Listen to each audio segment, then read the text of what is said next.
Boom! Exciting, isn't it?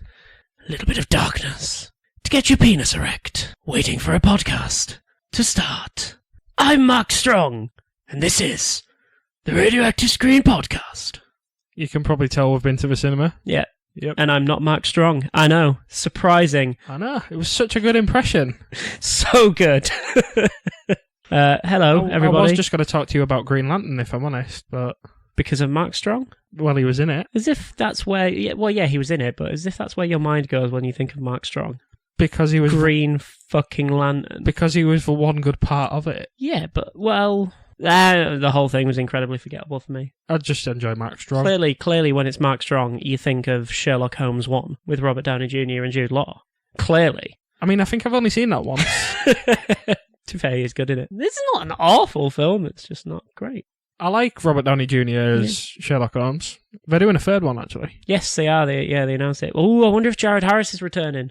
I mean, Moriarty. It's about time they do another one because it was like 2011, the last one. Yeah, but they didn't get very good reviews, so I think that's why it was like up in the air as to whether they were going to do another one again. But yeah, now that Jared Harris has like skyrocketed even further with his fame because of Chernobyl, I wonder if he'll return as Moriarty. Has his fame skyrocketed? Because I thought he was already quite... He was already big, but it's gone even bigger now. Yeah. Like simply because of Chernobyl. Obviously, Stellan Skarsgård was obviously huge beforehand anyway. So his hasn't really. He was really changed at all, kind of an A-lister, I would say. Stellan Skarsgård after Avengers and everything. Yeah, I think yeah. It is Stellan Skarsgård in Avengers, isn't it? Yeah, because there's the other Skarsgård, Alexander Skarsgård. They're all his sons. There's like 4 of them. Yeah. What is it, Alex and I can't remember any of the other names. So is Alexander Skarsgård the one? Wait, no. So there's Alexander Skarsgård. He was Tarzan, wasn't he? And who was Pennywise? One of them was Pennywise. You've got a Google machine. Google that. I do have a Google machine. Google who was Pennywise. It'll come up with Tim Curry. Bill Skarsgård. Bill Skarsgård. And then there's another Skarsgård, but I can't remember which one he is. No. It might say on there. So we've got Stellan at the top there, obviously. Gustav Skarsgård. Walter. Anyway, hello everybody and welcome to the Radioactive Screen Podcast where we talk all things film and television. And go off on random tangents about Mark Strong and the Skarsgårds. There we go. You're in for an absolute fucking roller coaster. This week we got a tiny little bit of news. Well, I've got some news anyway. You've got some news? Yeah, no, it sounds like I was announcing that I'm pregnant, which I'm not. That would be scientifically impossible, man! I mean, I had some news prepared, but then we were like, oh, we've got 2 reviews to do, so I was like, out the window with that. There's time. 2 reviews aren't going to be like half an hour each, are they? Well, with our tangents maybe, but it doesn't matter. If it's anything like our Avengers Endgame review. Yeah, but that was big. So we've got a tiny little bit of movie news to get started with, and then we've got 2 movies that we've seen this week. Obviously, we promised that we'd do X-Men Dark Phoenix review because we went to see that. Yep. And then last night... At the time of recording, we went last night. Yeah. But by the time this goes out, who knows how many days it's been, but we went to see Toy Story 4, so we'll do a review on that as well. So I'm going to kick off the movie news this week, chopping up the structure. Changing it up a little. I like it. And to be fair, it's the news I sent you during the week anyway. And it is Kevin Feige of MCU fame came out in an interview saying that he's been in talks with Keanu Reeves for years. I can't remember what the exact quote was, but saying that they talk to him for nearly every single MCU film that they do because they want Keanu Reeves in the MCU. It's just a matter of time or a matter of what is the right role. Yeah. Which...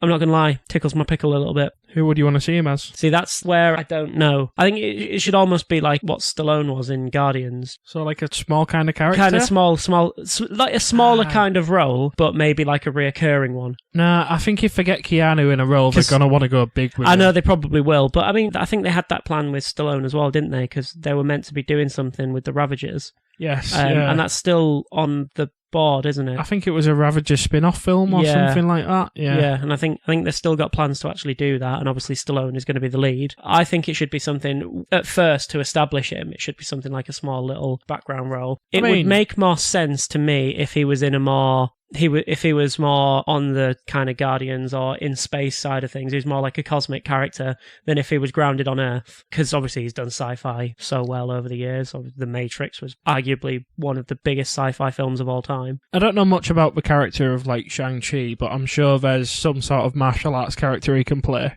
Oh yeah. Because, that's the role he's like made for. That's it. So what happens is... I just want to see him as John Wick, but in the MCU. I was gonna say, he's retired in space, and then Adam Warlock or something comes in and kills his space dog, and then he comes out of retirement, but it's all in space. And he does anti-gravity kung fu on a load of random bad guys. I would definitely want to see that film. Exactly. So is this as Guardians of the Galaxy that we're talking about? He annihilates Thor. And then Thor works out. I'm trying to think of Keanu's space name. He can just be a new character entirely. June Wok. He then fights Thor and kicks Thor's ass. And then we get like a training montage of Thor getting back into shape. Yeah, and it turns out that they should be friends all along. And then June Wok and Thor and the rest of the Guardians that just so happen to be bit part players in their own movie go and kill Adam Warlock or something. Yep, and then they all run off into the sunset together, just holding hands. That's the kind of film I want. As if we're not writers for Disney. By this point. It's terrible, isn't it? We should write our own fan fiction. Yep. But yeah, I think we're going to put that out on the social media channels. Who would you like Keanu Reeves to play in the MCU? So get involved with that. Look out for those on Facebook, Twitter and whatnot stuff. And yeah, so that was my bit of movie news. Okay, and while we're on the subject of like the MCU, Avengers Endgame's being re-released with 7 minutes of new footage. 7 whole minutes.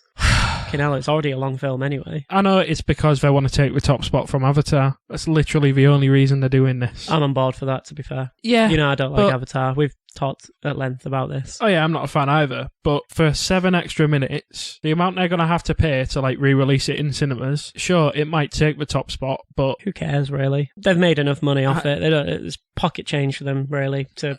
I know what you mean. Re-release it again. It's Disney, so yeah, they're going to have enough money to do that. But that's coming... It's a shame it's only 7 minutes of extra footage and it's not something like what the Lord of the Rings extended editions were. Or even like the Batman v Superman Ultimate Edition's an extra half hour. Yeah, even It made that a 3-hour film. Oh, God. I don't know if Have I watched the extended Batman vs Superman? I think I might have done when it got released. I think I rewatched it again because I was like, it can't be as bad as what I actually remember it being, and it was half an hour extra of bad. I mean, there were some good sequences in that. Oh yeah, totally. The warehouse fight. Yeah. Mainly that involved Batfleck, but yeah, the rest of it was garbage. So we're getting Avengers Endgame re-release June 28th. June 28th? Yep. Another cinema trip for us then. Yep. We'll review the extra 7 minutes and talk about it for about an hour and a half. I don't know if I can go back and see it again, if I'm honest. I think I'll just wait till they release it on Blu-ray. Fair. Which will be October, probably time, something like that. And did you see that Zack Snyder posted a photo of Darkseid that was meant to be in Justice League? No, I didn't see that. Yeah. So the original plan was... What was it? It was just concept art that he posted, or...? No, it was from the actual film that was cut. Ooh, right, okay. I'm going to Google that now. Yeah, because the original idea was that they weren't going to have Steppenwolf in it, and I think the main antagonist was going to be Darkseid. Right. Or he was going to be in it, and at the end of the first film, it was going to have Darkseid. They were also planning on killing Batfleck in the original idea. Yeah. God. Well, I bet they kind of wish they had now. Well, yeah. No, they're just like, crap. What? Oh, now he's actually gone? Oh, no. Also, if they'd have gone through with that, it would have basically been the series where they just kill off their fan favourite characters. Because they killed off... Who else did they kill off? Superman in Batman v Superman. Oh, yeah, but that was obviously coming back, wasn't it? Well, yeah. That was completely wasted, that bit. Yeah.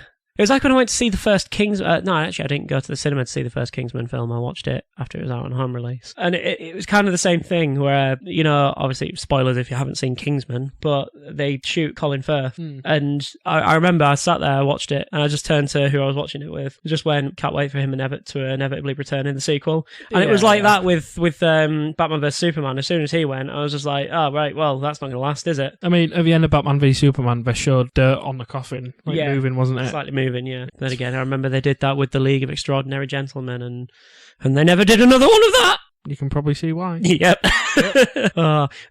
God, I went to see that at the cinema. I can't remember what year that was released, but I must have been quite young. I was definitely in secondary school. I think it was like 2004. Can't have been that late, surely. Was it? I think so. Around the same time as Van Helsing. You know, Hugh Jackman in Van Helsing. I used to love that film. I know it's terrible, but I used to love it.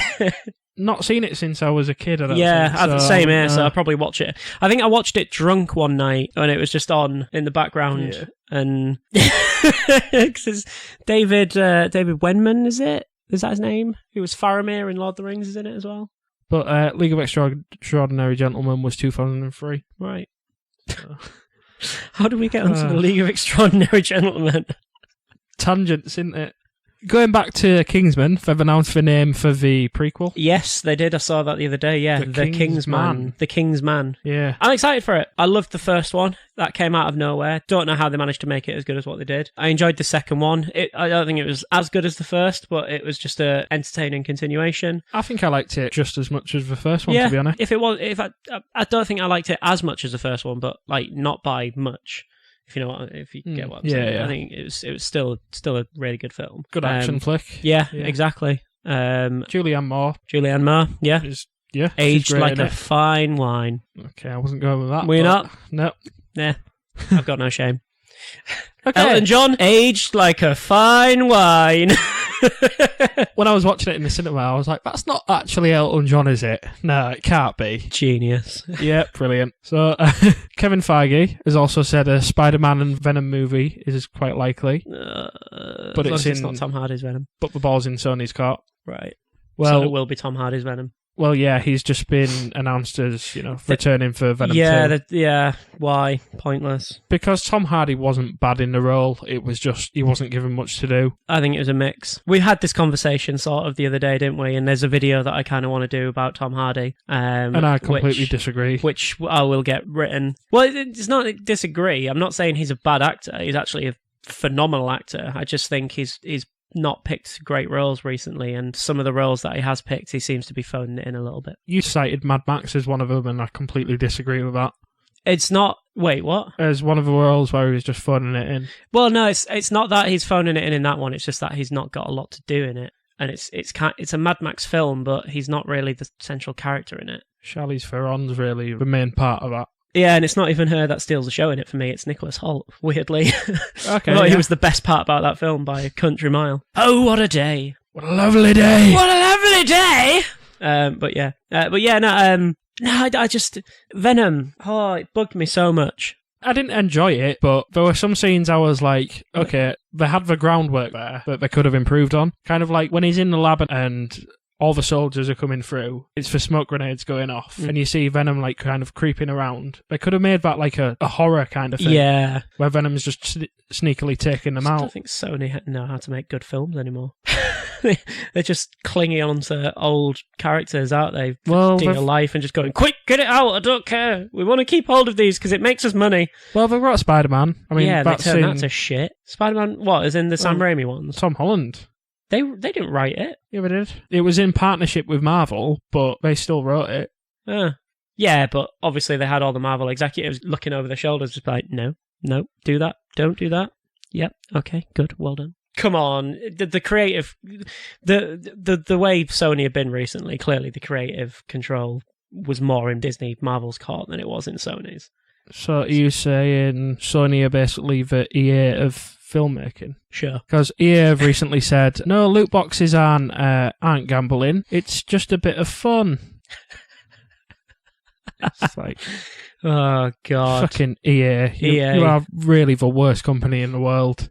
Well, not the worst. I'm sure there's worse companies out there, but they're not great. But no, yeah, there were some really nice bits to Venom. I think my problem is like the best part about that film was actually the voiceover for the symbiote. But like even then, some of the dialogue was really bad, and just a lot of it didn't really land very well. The script fell apart. Yeah. To be honest. So is that it for the news of movies, or have we got more? We've got another little one. When we're going back to what they say about your penis. Go on. So So go back to what we've previously said about franchises that should just stop altogether. X-Men, Terminator. X-Men, Terminator, Halloween. Oh, they announced another. Yeah. To be fair, I've never seen any of the Halloween films, so I don't really care about that. So a sequel is coming out next year with Jamie Lee Curtis. Meh. Halloween, Texas Chainsaw Massacre, all of those, Nightmare on Elm Street. Some of them might be really good. Never seen them. Not really bothered. You're not really a fan of horror films? No, I do like horror films, but I don't like out and out, oh, this is just jump scares or gore porn. Essentially, my favorite kind of horror films are the ones that literally make you feel uncomfortable. Apparently Hereditary did that really, really well. Yeah, I'd like to see that, and the new one from the director coming out. Yeah. But no, because a lot of horror films nowadays, they literally just rely on jump scares, and it's crap. I'm the easiest person in the world to jump scare. I jump scared last night at Toy Story, for fuck's sake. Yeah, so did I. Yeah. It doesn't mean it's scary. It's like in that split second you go, oh God, and then you're like, well, that's over, innit? Yeah.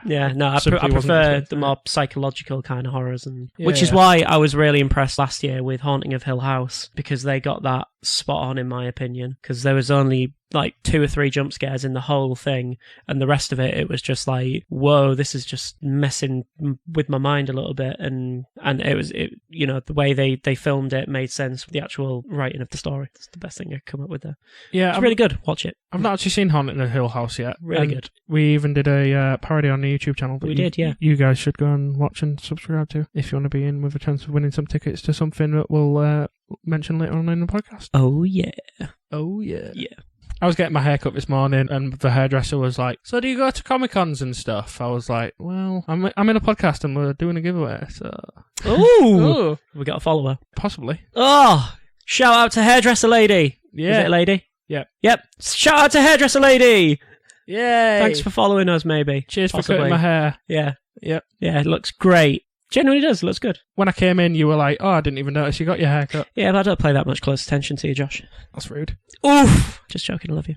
The Halloween film that came out last year was supposedly meant to be quite good, actually. Yeah, it got quite good reviews, didn't it? Yeah. Because they basically did a Days of Future Past and just retconned a load of the old movies, didn't they? Yeah, I think they said anything past the second Halloween film just never happened, which I feel like with some franchises is quite a good thing. But I do agree with you. I do agree with you. I think they do need to just quit all of those kind of things now. Yeah. We could even probably do our own separate video of franchises that just need to cease. There you go. I'll get it written and we'll get out on YouTube. Yep, maybe that video might come by 2022. Good stuff, because that's how good I am at getting videos written. That's how good we are at getting videos out at this point. I'm a busy guy. Yeah, we're busy people. I'll stop making excuses. That's a good one, actually. I think that'd be good. Yeah. Yeah. But if you are interested in Halloween 2, it opens October 16th, 2020. Cool. A year and a half away. I'm not excited at all. No, I'm not bothered. Wait, 2020?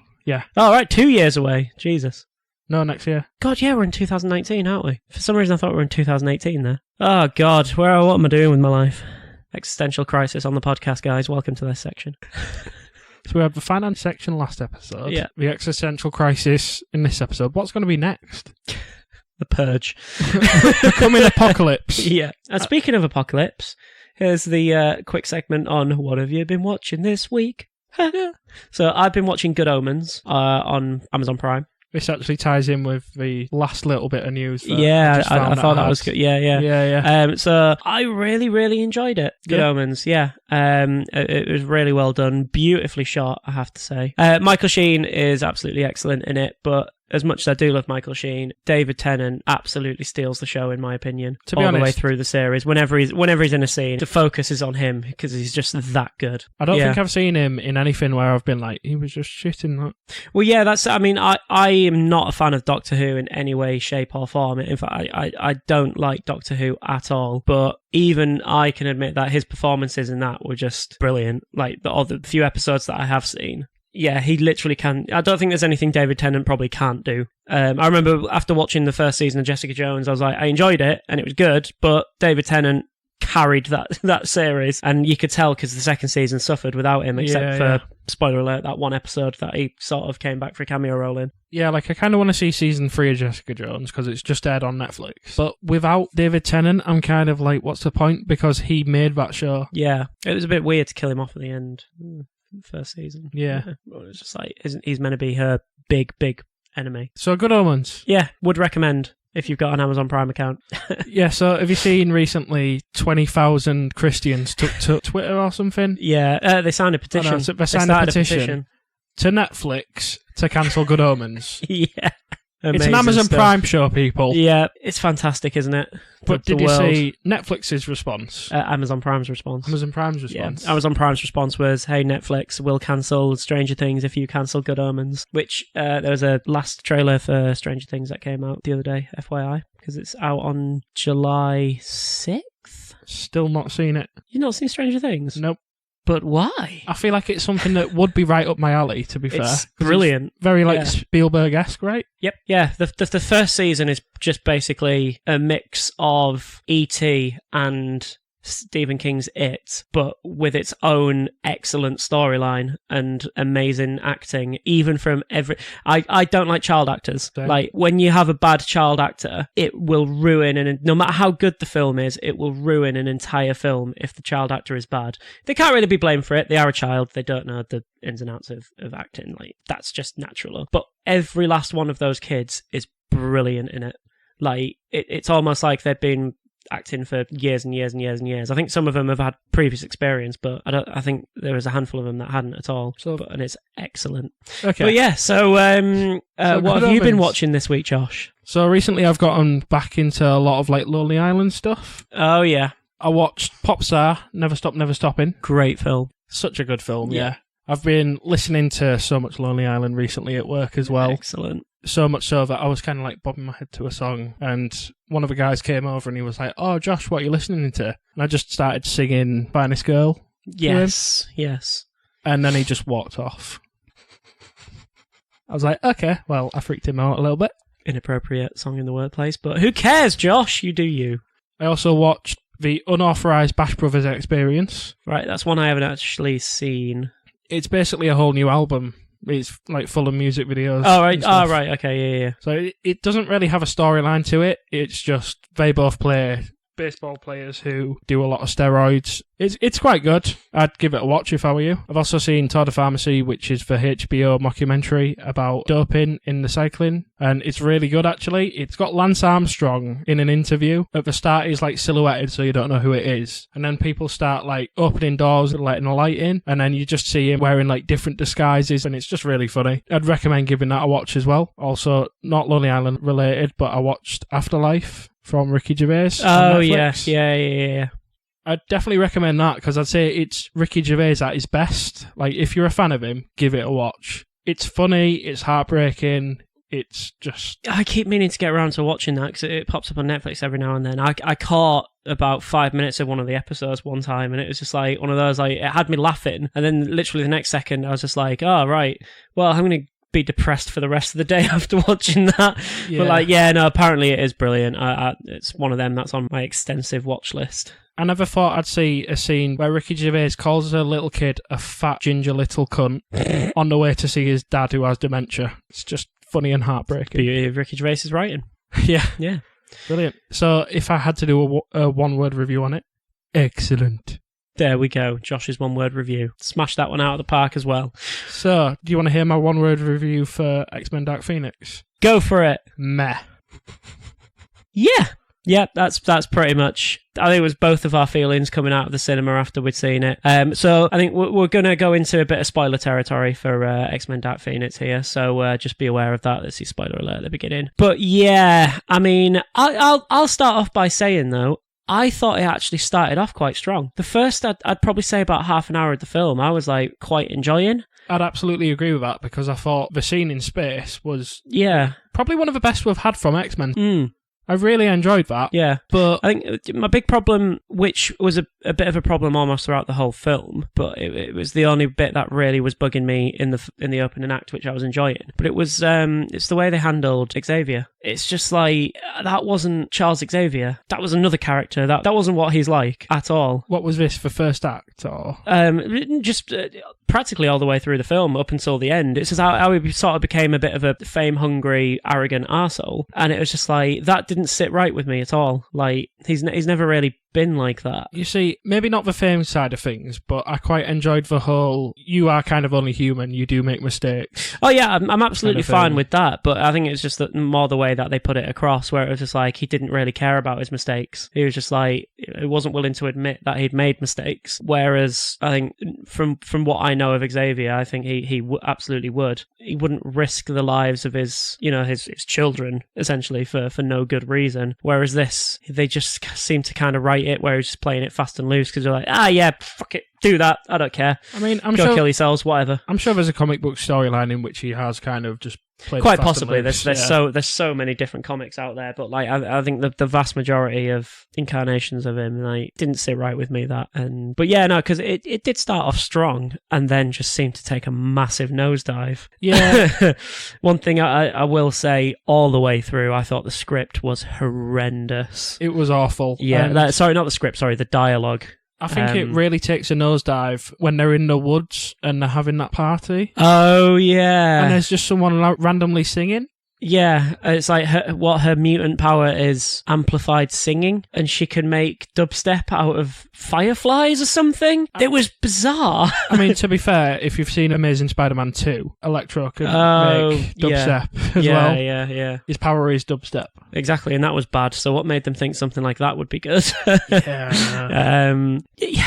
It's just another disappointing addition to the X-Men franchise. Really, it has some decent moments towards the beginning of the film, and then towards the end of the film, the CGI gets worse. The dialogue, even though it started off pretty bad, gets worse.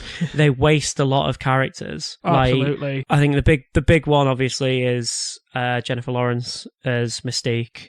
Very, very wasted. She doesn't actually do anything in the film. Did you notice that? Yeah. There is literally, she just kind of talks out loud, and she does like 2 speeches, and then kaput. And then which doesn't make sense for the rest of the timeline. Yeah, and Mystique again. It's not really a true characterization of Mystique, because she's always been quite more on the darker side of morality. She's more leans towards like the Magneto, Eric Lenscher way of thinking. Whereas for some reason they've decided, she has to be the moral compass of this whole universe. But yeah, so they totally wasted Mystique or Raven in Dark Phoenix. Yeah. Completely wasted. She literally does nothing.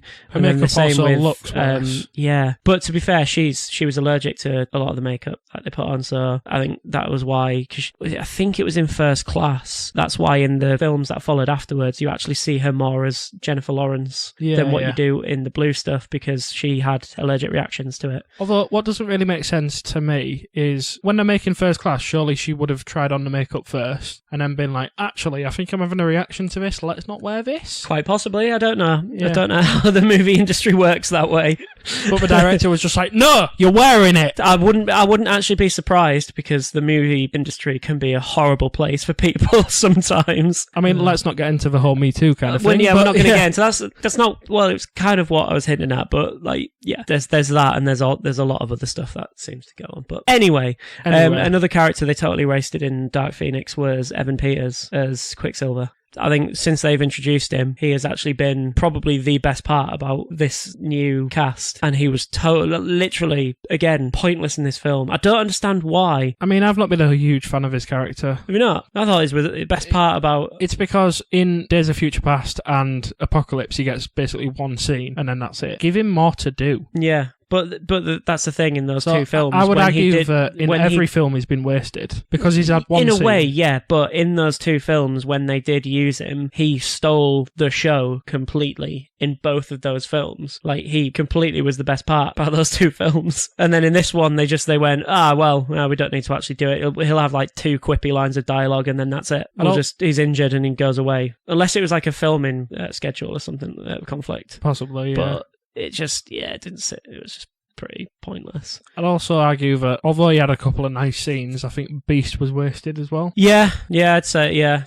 Like the scene after Mystique's funeral, where he's in the kitchen and he's having the conversation with Xavier, was probably one of my favourite scenes in the film. Yeah. It was just a bit of a heart-to-heart and showing how far Xavier actually goes. Yeah, again, but I was kind of ruined by the fact that Xavier's just like, no, I didn't do anything wrong. Even though it's like, well, you were directly responsible for what happened. Literally directly, there's no arguing that. And he's like, well, no, you could argue that it wasn't me. And it's just like, well, no, it was. Who else was it if it wasn't you? Well, not me. It's like... I still don't mind his characterisation, if I'm honest. Didn't like it. Didn't sit right with me at all. It's just like the conflict all the way through it with she's the main character. We haven't even talked about her yet. Like, it was just stuff happens and it's not explained. Like, no, and I would also say the aliens were just... Yeah, I mean, you got Jessica Chastain, who is, you know, one of the best actresses on the planet at the moment, giving the most lifeless performance of her career. They just literally went, you know, that charisma and, you know, and great range that you've demonstrated throughout your career. Don't use any of that. Just be a blank humanoid shape and just say your lines with no emphasis whatsoever. And it's just like, why would you do that? Yeah. Why would you do that at all? It's bizarre. I feel like all the fight scenes in the film as well were just bland. I thought just like the CGI was just terrible on a lot of them. Yeah. Like, looked god awful at times. Like when Jessica Chastain's character, whatever the fuck she's called, is sucking the power from Jean Grey, and it's like Jean Grey looks like a fucking sex doll. Yeah. She just looks so fake. It just looks terrible. They're random hair movements that just look like we could render it up in like 2 minutes. You're talking about Dreadlock Guy here. Dreadlock Guy, just whenever Jean Grey or, I can't remember her name either, Chastain alien character, used their powers, their hair just started doing random CGI crap and it didn't look good. So then, obviously, main character, Jean Grey. It's kind of, for me, I kind of felt... I don't think Sophie Turner's performance was bad. I thought it was a decent performance given what she had to work with. Yeah, I'd agree with that. I don't think she had a lot to work with. I think she's a good actress and she was quite good in the role, but yeah. Yeah. She wasn't given much other than just look sad yeah. all the time. Look sad. Outdrink Cyclops. Yeah. Be kind of ambiguous as to whether you're evil now or good. But we'll resolve that in about 2 seconds later on down the line. So, yeah, it was just kind of like a last slow crawl towards the X-Men grave for this franchise, wasn't it, really? Which is a real shame for something that started off so strongly. Like, I know they said the last act was kind of similar to Captain Marvel, but I would much rather have seen that. Yeah. I would much rather have seen that than just a fight on a train. That was just bland. Because that was all reshoots, wasn't it? Yeah. Yeah. But... I don't know what more there is to say about it other than the franchise is dead now. Yeah, yeah. Finally, after us talking about it for years of saying it should just be, you know, finished like that, that's it, done. Yeah. It finally is, and unfortunately, it's not one that you can look back on and say the majority of the films were good. The majority of them weren't really, were they? Like I think I was talking about it last week. X-Men 1 and 2 were decent. Days of Future Past was good.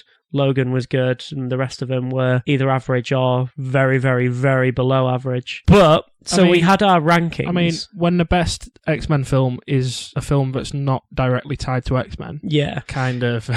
So we had our rankings last week. Where would you put Dark Phoenix in your rankings now? I'd put it just above X-Men 3. Right. I think it was a better retelling of the story. Yeah. But yeah, I'd just say it was bland, it was average. I'm probably not going to rush back and watch it again. No. Yeah, it's probably same here. I think I'll probably watch it when it comes out on Blu-ray, just because every now and again I fancy rewatching the X-Men franchise or something. But it's not particularly memorable in any way. No, not at all. I mean, I enjoyed some scenes, but I do in most films. Yeah. You can enjoy one or two scenes, but it still doesn't overall save the film, and I think it's hit the nail on the head there. It's definitely the case for X-Men Dark Phoenix. I'd probably say it's just under first class for me, wherever that was in my rankings, because I'm not going to lie, I can't actually remember. I can't actually remember my rankings as well. I had it on my phone, and I must have accidentally deleted it.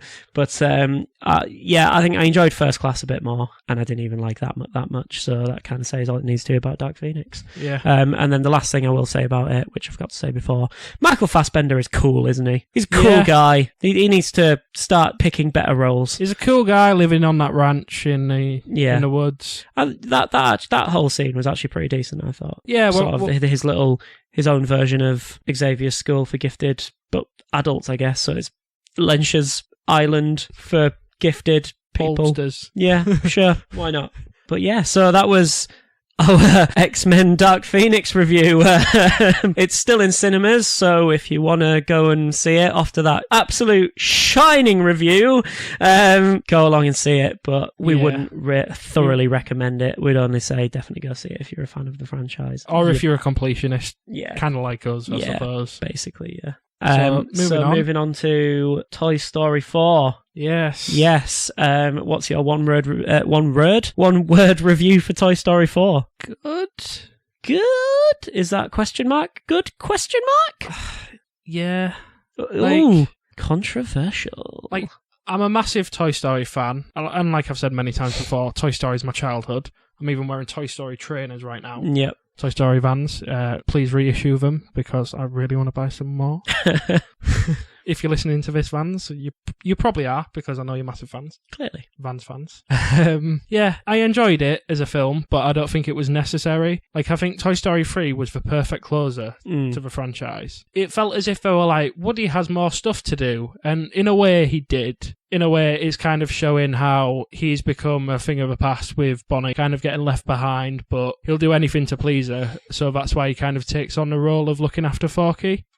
So I kind of enjoyed that aspect, but as a whole, I thought it would have a lot more emotional impact for me. By the end of it, I was kind of like, well, okay, he's not going with the rest of the toys. It's sad, but it didn't have the same effect that Toy Story 3 did, where Andy gives away the toys. Like, I almost cried at that scene. I've never cried in a film before. Only 2 films have almost done it. Terminator 2 and Toy Story 3. But, like I say, Toy Story 4 felt unnecessary. It's still a good film. It has good jokes that did make me laugh, like Plush Rush. Oh, yeah. I'd say the new toys are great. What the hell did they do to a skunk, though? It wasn't a real skunk.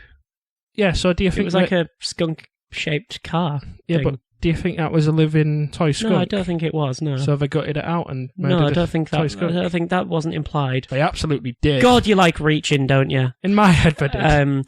I enjoyed it. I enjoyed the film. I enjoyed it more than I did Toy Story 3. Whilst I do agree with you on the point that I don't think it was necessary, because yeah, Toy Story 3 did seem like a good send-off for them all. But companies like that, they're always going to milk it for as much as as much as it's worth. And I wouldn't be surprised that if we get another one later on down the line, because like say, yeah, Toy Story 3 kind of ended where it's like, right, well, that's it all over. They're on to a new toy now. There you go, that's wrapped up. And they've kind of done the same thing with this one. Right, now it's all wrapped up. But I think there's ways for them to do it again. But what I will say that I did enjoy about it, I think, and I don't know if that's what the writers had in mind, but it's the way it kind of felt, is that, because obviously for us guys, we're now I'm 27 years old, you're 24, nearly 25. It is our childhood. So the first one came out in 1997 or something daft like that. 95. Gee, so God, yeah. So I was 1. You were 1. I was 3. So, but I remember Toy Story being the first ever film that I watched in the cinema. I think it's probably my earliest memory.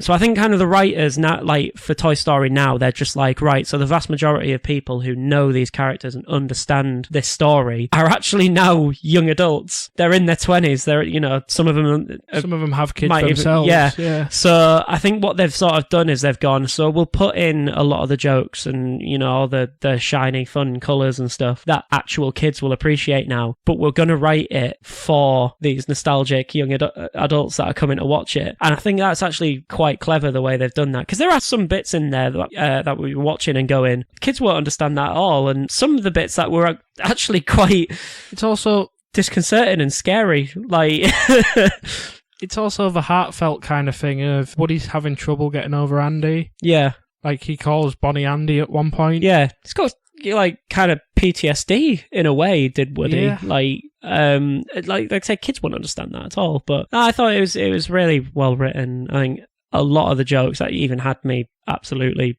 howling with laughter at one point. Me too. I think Plush Rush, bit of hard, because it was what's they called? Keegan Peele. Keegan Peele, yeah. Yeah, like that was a brilliant addition to it.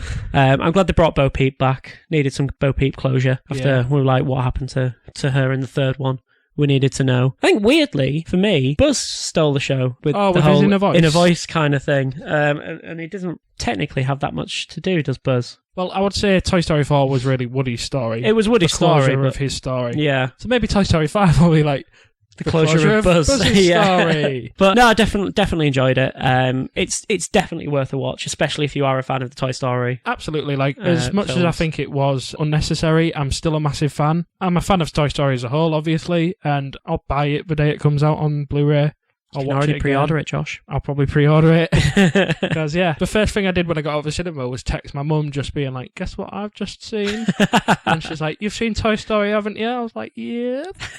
So I might be going to see it again tomorrow. Brilliant. With my girlfriend, and then next week with my parents. Nice. So, have all the films that you can say, I saw this 3 times in the cinema. Toy Story 4. It's a testament to how good those films have been, though, because there hasn't really been a bad one. No. Like, some people say that the second one wasn't good, but I enjoyed the second one. I enjoyed the second one, yeah. But, yeah, there hasn't really been a bad one. Like, it's a testament to how good they are, that even us, at whatever age we are now, like, some people who watched that when they were a kid will now even be sort of pushing 30, and they still want to go back and watch that film. They'll use the whole excuse, I'm taking my kids to see it, in air quotation marks, because you can't see me actually doing it. And it's like, just admit you want to go see Toy Story. You want to get back into that whole... You don't even have a kid, mate. What are you on about? I stole one, I took it to the cinema, and then I put it back. Don't do that, people.